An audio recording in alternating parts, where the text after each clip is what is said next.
दहेज प्रथा। एक सुंदर सी कन्या शालू कॉलेज में अपना ग्रेजुएशन पूरा करती है। तभी उसकी मुलाकात एक लड़के राहुल से होती है। राहुल भी बहुत स्मार्ट और माता पिता का आज्ञाकारी बेटा है। दोनों एक दूसरे को पसंद करने लगते हैं। दोनों का ग्रेजुएशन पूरा होता है। राहुल अपने शहर में जॉब करने लगता है और लड़की भी एक अच्छी जॉब कर रही है। दोनों ने निर्णय लिया कि अब माता पिता से शादी की बात करने का वक्त आ गया है। लेकिन परेशानी ये है कि राहुल के समाज में दहेज बहुत ज़रूरी है, जो कि नकद में होता है। उसके अलावा कई तरह के गिफ्ट्स और गहने की भी मांग की जाती है।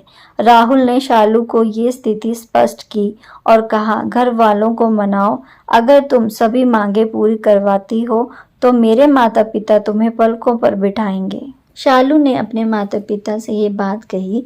शालू के माता पिता को ये बात पसंद नहीं थी, पर शालू की जिद थी कि अगर मुझे दहेज दोगे तो मेरी इज्जत बढ़ेगी। शालू के माता पिता सक्षम भी थे, बिना मांगे भी शालू को बहुत कुछ दे सकते थे, पर उन्हें इस तरह दहेज की मांग करने वाले लोग पसंद नहीं आ रहे थे।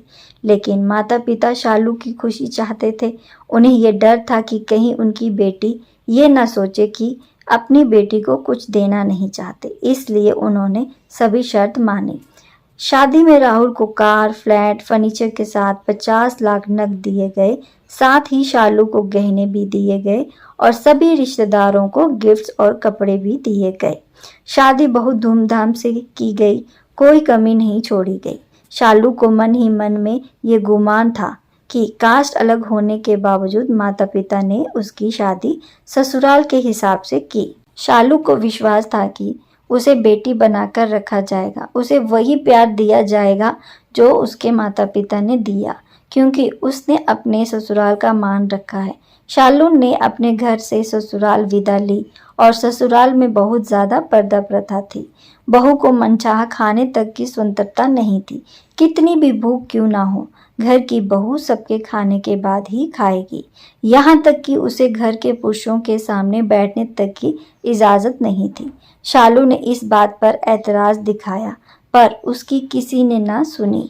राहुल ने भी ये बोलकर मुंह फेर लिया कि ये तो परंपरा है। शालू को जो गुमान था वो धरा का धरा रह गया। उसे अपने माता पिता की बात याद आई जब उन्होंने समझाया था, तब वह उनसे बहुत लड़ी थी। उसने ससुराल में बात करने का फैसला किया। शालू ने अपने सास, ससुर और पति से बात की, लेकिन उन्होंने नहीं सुनी और उसे बहुत बेरहमी से पीटा गया। शालू ने कभी ऐसा व्यवहार नहीं देखा था। उसे जिस लाए हुए दहेज पर घमंड था वह चूर चूर हो गया था। शालू को माता पिता से बात करने में भी शर्म महसूस हो रही थी और इसी कश्मकश में एक दिन शालू ने अपने आप को ख़त्म कर दिया। माता पिता को जब ये बात पता चली तो उन्हें अपनी गलती का एहसास हुआ कि वक्त रहते समझा होता तो बेटी साथ होती। जो लोग दहेज पर बेटे की शादी करते हैं उनकी सोच हर तरह से छोटी होती है। जो बेटे को नीलाम कर सकते हैं वो किसी और की बेटी को कैसे अपनी बेटी बना सकते हैं। दहेज कभी खुशियों की चाबी नहीं बन सकता, यह बात सभी को समझनी होगी।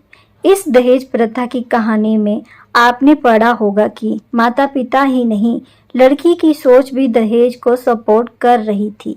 कई बार लड़कियों को दहेज का गुमान हो जाता है, पर जो लोग लोभी होते हैं वो कभी अच्छे नहीं हो सकते। ये बात सबको समझने की ज़रूरत है।